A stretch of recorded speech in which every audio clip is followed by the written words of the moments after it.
बाकी नहीं आई है। हाय फ्रेंड्स, जैसा कि सभी बच्चों के हाफ ईयरली एग्जाम स्टार्ट हो गए हैं और जिनी और ध्वनि के भी हाफ ईयरली एग्जाम स्टार्ट हो गए हैं। भैया हाफ ईयरली एग्जाम्स आते ही तो मम्मियों की तो टेंशन इतनी बढ़ जाती है, कहते हैं सिर पे इतना बड़ा बुक्स का बर्डन आ जाता है कि मैं क्या बताऊं। और दोनों बच्चों का जब मिक्स हो जाता है बस पूछो ही मत। और जिनी की तो वैसे भी आपको पता है 10th है, जिनी का एसएसटी का भी एग्जाम हो चुका है। चलो एसएसटी का तो उसका अच्छा हुआ, बाकी मार्क्स बताएंगे। अब उसका है साइंस का एग्जाम, तो चलो देखते हैं कि कितनी प्रिपरेशन हुई है। आज मैं लेने वाली हूँ जिनी का सरप्राइज टेस्ट और ध्वनि का भी सरप्राइज टेस्ट कि बच्चों ने कितना सिलेबस कवर अप कर दिया और कितनी उनकी तैयारी हो गई है। उनको बिल्कुल आइडिया नहीं है मम्मी क्या झटका देने वाली है, जैसे कि आंटी हमेशा झटका देती रहती है आपकी। तो चलो चलते हैं बच्चा पार्टी के पास, आ जाओ मेरे साथ। और भाई बड़म के नाम क्या हो रहा है? कुछ नहीं, बस और क्वेश्चन सॉल्व कर रही हूँ। और क्वेश्चन सॉल्व कर रही है मतलब और क्वेश्चन सॉल्व कर रही हूँ। और क्वेश्चन सॉल्व कर रही है Yes, और या ऑल और कुछ जैसे अभी एनसीईआरटी दोबारा कर रही हूँ, अच्छा केमिस्ट्री कर रही तो हूँ। आपका कितना, आपका साइंस का एग्जाम है, जरा खिसको उधर, हम भी रात जाए इधर। तो आपका किस चीज का एग्जाम है? साइंस का एग्जाम है। तो साइंस की आपकी कितनी प्रिपरेशन हो गई है मैडम? ओ भाई साहब सब आता है? Yes. इतना ओवर कॉन्फिडेंस? Yes. तो मतलब 100/100 मार्क्स आएंगे आपके? Yes. 100 out of 100। भैया नोट कर लो जरा, जिन्नी ने कहा है 100 आउट ऑफ 100 मार्क्स आएंगे जिन्नी के। तो जरा स्टैम्प पेपर पे लिख के दे दो, Jinvani got 100 out of 100 marks. अभी काफी साइन भी कर दो अपने जिनवानी जैन। लाओ मैं लिख देती हूँ। चलो कोई बात नहीं, जिन्नी ने बोल ही दिया है कि जिन्नी के 100 आउट ऑफ 100 मार्क्स आएंगे, उसको सब आता है। तो आज मैं जिन्नी का लेने जा रही हूँ सरप्राइज टेस्ट। अभी पेपर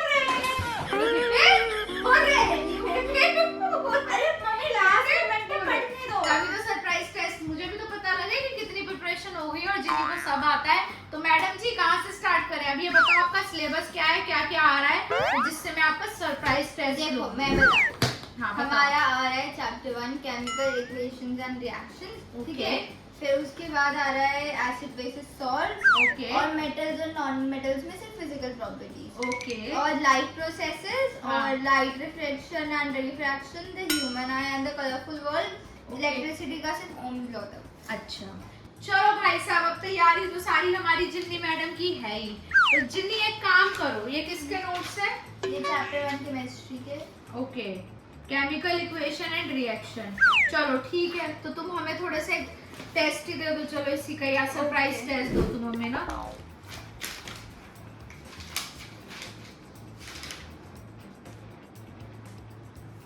नेम लिखो question. Name are reducing agent that name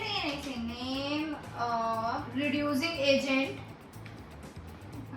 that may be used to obtain manganese from manganese dioxide। Answer क्या आएगा इसका, जल्दी बताओ। मैं बताई दूं? हाँ। कोक और carbon can be used to obtain manganese from manganese dioxide.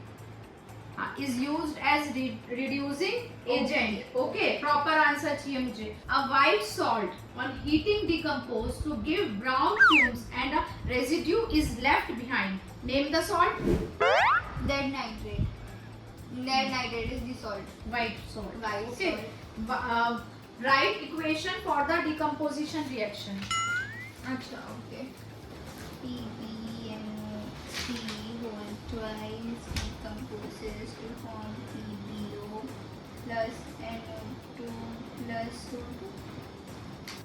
2 PbNO3 whole twice decomposes to give 2 PbO plus 4 NO2 plus O2. Good job, nice, well done. तो चलो जिन्हीं को थोड़ा बहुत आता है, अभी थोड़ा बहुत इसको रिवीजन की जरूरत है।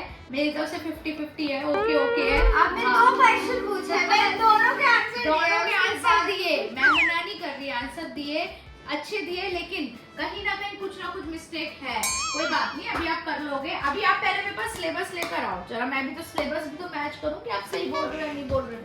जरा देखे तो सही क्या क्या आ रहा है जिन्नी के सिलेबस में।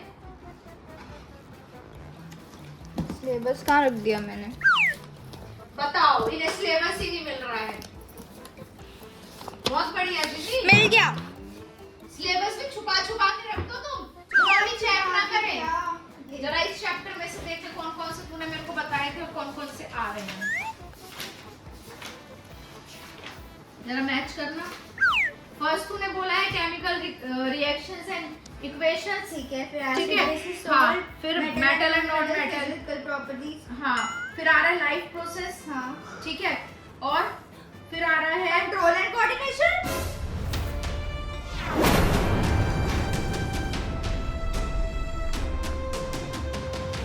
ये देख यहाँ पे सर्कल भी नहीं, मतलब चैप्टर ही नहीं पढ़ा उन्होंने, सिलेबस ही नहीं देखा, सिलेबस कहाँ घुसा घुसा के रख देते हो। बहुत बढ़िया बेटा, बहुत बढ़िया, देख रही हो ओवर कॉन्फिडेंस का नतीजा। एक चैप्टर ही नहीं किया जाती।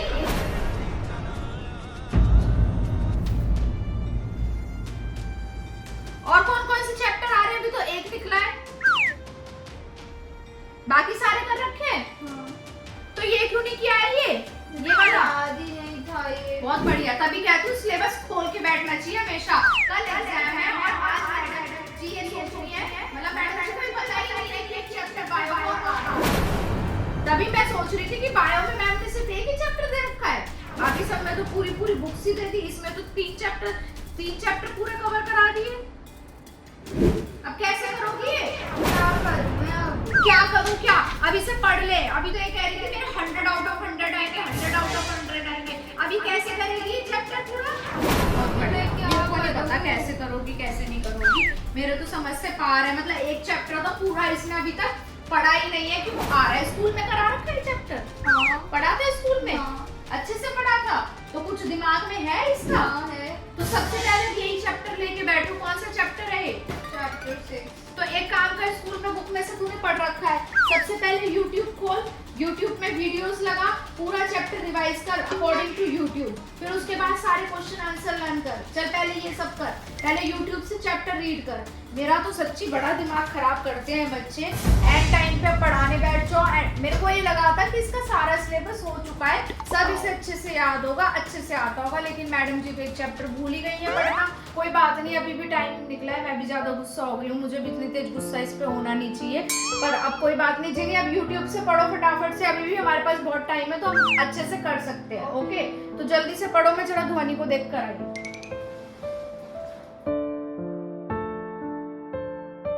ये बच्चे भी ना सच में इतना दिमाग खराब करते हैं कि मैं क्या ही बताऊं। एंड टाइम पे सिलेबस तक कंप्लीट नहीं है, गलती तो मेरी भी रही जो मैंने इसका सिलेबस नहीं चेक किया, इसके भरोसे छोड़ दिया। मुझे लगा जो चैप्टर बता रही है वही आ रहे होंगे, मैंने भी दिमाग नहीं मारा कि मैं जरा सिलेबस से मैच कर लूं। पता नहीं आज मुझे अकल आ गई तो मैंने सिलेबस देख लिया। कोई नहीं, मैं भी जिनी को बहुत गुस्सा कर आई हूँ, लेकिन अभी जरा उस मैडम की भी आज क्लास लगाती हूँ, देखती हूँ क्या करती हूँ। ध्वनि, क्या हो रहा है ये? क्यों देख रही है टैब? हैं? पेपर कब से है? तो आने वाले पेपर पढ़ोगे या नहीं पढ़ोगे? बिल्कुल पढ़ाई से बिल्कुल नो त्याग रखा है। सारा दिन टैब और इमेजेस क्यों रखी है यहाँ पे? और इतना सारा मेकअप फैला रखा है, क्यों फैला रखा है ये? चुपचाप ना आज से पढ़ने बैठ जाओ, वरना आज मैं बहुत अच्छी वाली क्लास लगाऊंगी। मम्मी जब गुस्सा करती है तो अच्छे वाला गुस्सा करती है, मम्मी डांटेगी भी खूब। मम्मी प्यार करती है ना, तो मम्मी गुस्सा नहीं कर सकती? अच्छा, चुपचाप पढ़ाई करने बैठ जा। किसका पेपर है तेरा पहला? इंग्लिश का ना चैप्टर लर्न होना चाहिए। कौन? सिलेबस खोल, पूरा सिलेबस के साथ मैच कर और पूरे चैप्टर लर्न कर, जो ग्रामर पार्ट है वो लर्न कर। अदरवाइज ना आज ध्वनि में दोनों की क्लास लगा। आज पता है हुआ क्या है, जिन्नी दीदी को सिलेबस तक नहीं पता क्या आ रहा है। जल्दी से पढ़ने बैठ जाओ, नीचे चल, तू भी अपने बुक्स खोल लेके नीचे चल, पढ़ाई कर जल्दी से। बिल्कुल टैब लिए बैठे हैं, बताओ एग्जाम्स में भी होश नहीं है। पापा की परियां बनती फिरती हैं, आने दो आज पापा को, पापा की भी क्लास लगा दो अच्छी खासी। बिगाड़ रखी है इतनी ज्यादा परियां।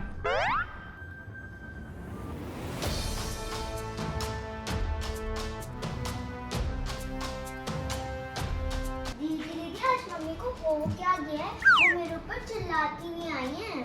अरे ध्वनि, आज मुझसे एक बहुत बड़ी गलती हो गई। तुझे पता है मैंने सिलेबस अच्छे से याद नहीं करा और एक पूरा चैप्टर मैंने पढ़ा है, मतलब पढ़ा हुआ है स्कूल में, बट वैसे मैंने याद ही नहीं करा हुआ, और कल मेरा पेपर है। तो दीदी बट फिर भी आप YouTube क्यों खोल के बैठे हो? ध्वनि, मम्मी मुझे बोल के गई है कि तू चैप्टर YouTube से पढ़ ले। अच्छा चलो मैं भी पढ़ लेती हाँ ध्वनि, तू भी अब चुपचाप आराम से दोनों प्यार से पढ़ते हैं, अब मम्मी को और गुस्सा नहीं दिलाएंगे।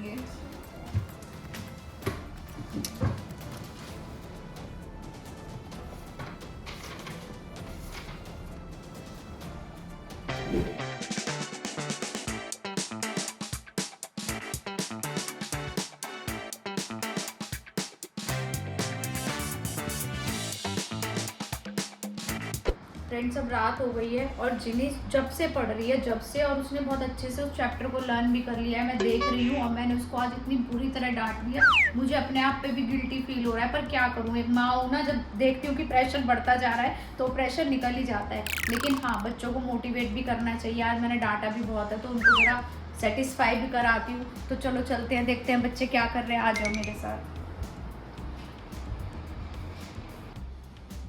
और भाई बच्चा पार्टी क्या हो रहा है? पढ़ाई हो रही है। पढ़ाई हो रही है। जिन्नी तूने कर लिया बेटा ये चैप्टर पूरा अच्छे से, अब इसको कर दे बंद। मतलब क्या, तूने लर्न कर ही लिया है, क्वेश्चन आंसर तेरे को लर्न हो ही गए सारे, YouTube से तूने चैप्टर देख ही लिया है, तो टेंशन क्यों ले रही है, हो गया ना। लेकिन हाँ, यही चीज अगर आप सिलेबस देख लेते तो एक दिन में इतना प्रेशर नहीं आता। जो मैं हमेशा से कहती हूँ कि रिवीजन के टाइम पे रिवीजन का छोड़ो, उस टाइम पे लर्निंग मत रखो। और गलती मेरे से भी हुई कि मैंने आपका सिलेबस नहीं चेक किया, लेकिन आप 10th में हो, अगर मम्मी से गलती हो गई, आपको वो चीज का ध्यान रखना चाहिए था।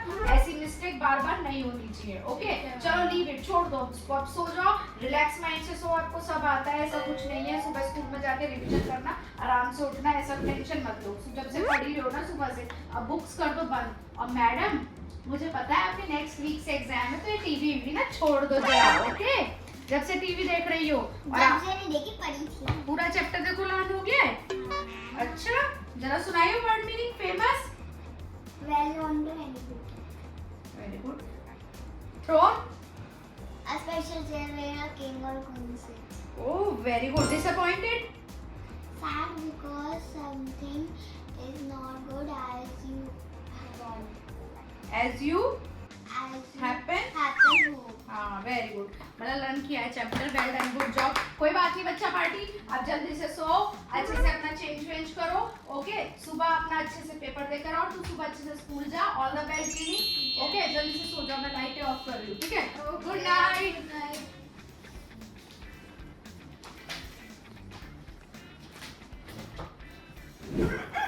हाँ जी मैडम, हो गई सारी तैयारी? हो गई है मम्मी, सारी तैयारी हो गई तो डरना नहीं है बिल्कुल, कोई नहीं, आपने बहुत अच्छे से कर लिया है। लेकिन थोड़ा सा टाइम टेबल का और उसका ध्यान रखा करो, तो डेट शीट आई है देख लिया करो। लेकिन बच्चे ना सुनते कहाँ हैं, मम्मियों की तो वैसे ही नहीं सुनते। और मेरी बेटी ने फिर भी सुन ली, बेचारी घबरा गई कि मम्मी कैसे होगा, लेकिन सब अच्छे से हो गया है ना। All the best. Thank you. तो चलो ध्वनि, आप अपना लंच बॉक्स रखा, ये आपका मखाना रह गया, अम्ब्रेला रख लो, बारिश आ रही है बाहर तो अम्ब्रेला रख लेना, आप भी रख लो बेटा, ठीक है? तो अब इसको कर दो बंद और पहले खा लो मखाने, ठीक है? इसको छोड़ दो आप। ओके, फ्रेश माइंड से अच्छे से एग्जाम करना। तो आज मैं छोड़ने जा रही हूँ, बाहर बारिश हो रही है बहुत तेज, तो ध्वनि कह रही है मुझे भी बस में नहीं जाना, मुझे आप छोड़ कर आओ। तो चलो all the best Ginny, all the best. ध्वनि का भी एग्जाम ही है, लेकिन फिर भी ऑल द बेस्ट। चलो अच्छे से पढ़ाई करना, आ जाओ।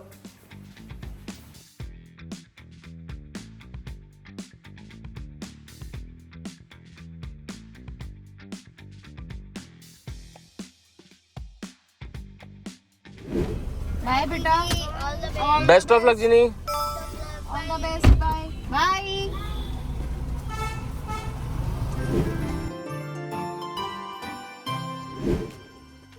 कैसा हुआ पेपर?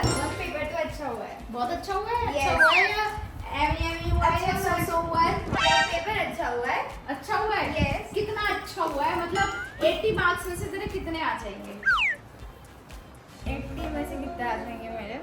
75 से ऊपर। 75 से ऊपर, नॉट बैड, गुड, मतलब गुड है। तो उसमें से आए या नहीं आए वो कंट्रोल एंड कोऑर्डिनेशन आए से? थे, और उसमें से मतलब लॉन्ग क्वेश्चन तो नहीं आया, अच्छा। बट फिर भी छोटे छोटे जो क्वेश्चन थे ना, उसने दिमाग खा लिया था मेरा। दिमाग खा लिया था मतलब आते नहीं थे? मतलब आते थे, हाँ। बट फिर भी दिमाग खा लिया था। तो आंसर मैच कर लो मैडम जी, सही लिख कर रही हो नहीं लिख कर रही हो? यस, मैं कर लेती हूँ अभी। क्या आया है? एक तो आया था write two characteristic of hormone और mention two limitations of transmission of information through nervous control. ये तो मैंने तेरे को पढ़ाया भी था शाम को, तो ये तो तू लिख कर आई होगी। यस, ये वाला अच्छे से लिख के आई हूँ। अच्छा, और एक ये वाला था plants do not have any nervous tissue और any muscular tissue yet they show movement in response to a stimulus of touch. Explain giving example of a plant where such growth independent movement is अब क्या लिख कर आई है? Topic movements लिख दिया था। अच्छा। कि टॉपिक मूवमेंट्स रिस्पॉन्सिबल होते हैं, और इसमें वो लिख दिया था कि जो प्लांट की शूट और टिप होती है वहाँ पे वो प्रेजेंट होता है। क्या प्रेजेंट होता है? भूल गई। वहाँ पे वो प्रेजेंट होता है, क्या मतलब ऑक्सीजन प्रेजेंट होता है जिससे शूट और जो रूट की टिप्स होती हैं वो ग्रो करती रहती है। फ्रेंड्स पेपर लिख कर आई है, मतलब वैसे तो देखा जाए इतना लंबा पेपर लिखने के बाद किसी का दिमाग नहीं चलता, मेरा तो बिल्कुल नहीं चल सकता, क्योंकि एक्चुअल में इतना लेंथी पेपर आता है और लिखते लिखते लिखते लिखते फिर मतलब क्या लिख कर आया थोड़ा बहुत तो याद रहता है, लेकिन फिर भी भूल जाते हैं। बट चलो जो हुआ अच्छा हुआ, अब दिमाग हम इसमें ज्यादा मारेंगे नहीं, क्योंकि एग्जाम तो हो चुका है, नंबर तो टीचर को जो देने होंगे वो देगी ही, और जो इसको लिख कर आना होगा वो ये लिख कर आ चुकी है ना जिंदी? तो वो तो एग्जामिनेशन जब शीट मेरे हाथ में आएगी ना तब इसकी क्लास लगेगी कि कितना सही है कितना गलत है, और वो मैं खोलूंगी, कोशिश करूंगी आपके सामने ही खोलने की सारे क्वेश्चन पेपर। कौन कौन चाहता है मुझे कमेंट करके बताओ कि जिन्हीं की सारी आंसर शीट देखना, वो भी दिखाऊंगी। और हाँ, मैंने क्वेश्चन पेपर डिस्क्रिप्शन बॉक्स में डाल दिया है, जो भी बच्चा 10th में उसके बहुत बेनिफिशियल होने वाला है क्वेश्चन पेपर, क्योंकि एक्चुअल में अच्छा पेपर आया है। और हाँ, किस किस को जिन्हीं के सारे क्वेश्चन पेपर चाहिए 10th के, जो अभी इसके हाफ ईयरली एग्जाम के हुए मेरे पास सारे रखे, मुझे मैसेज करो, इंस्टा पे मैसेज डालो, मैं जल्दी जल्दी उन बच्चों को सारे पेपर देने की कोशिश करूंगी। और सभी बच्चों को ऑल द बेस्ट। अपनी मम्मी को तंग मत करना, जिन्हीं की तरह गलती बिल्कुल मत करना, इससे तो हो गई गलती, कोई बात नहीं, हो जाती है, सिलेबस अच्छे से देख ले, कोई बात नहीं, इट्स ओके। हाँ, और हाँ, थोड़ा सा मैंने ज्यादा डांट दिया था उसके लिए जिन्हीं आई एम सॉरी, पर लेकिन क्या है, मम्मी है ना, मम्मी कभी गरम और कभी नरम। गुस्सा बनने का राइट बनता हाँ, है, देखा, राइट, इसे भी पता है जब मैं गुस्सा करती हूँ तो मैं अपने आप शांत भी हो जाती हूँ, फिर मैं मनाने भी आ जाती हूँ। तो मम्मी कभी गर्म होती है और कभी नरम होती है, सबकी मम्मी ऐसी होती है। तो ऑल द बेस्ट, हम मिलते हैं आपसे अपनी नेक्स्ट वीडियो में, तब तक के लिए बाय बाय, लव यू।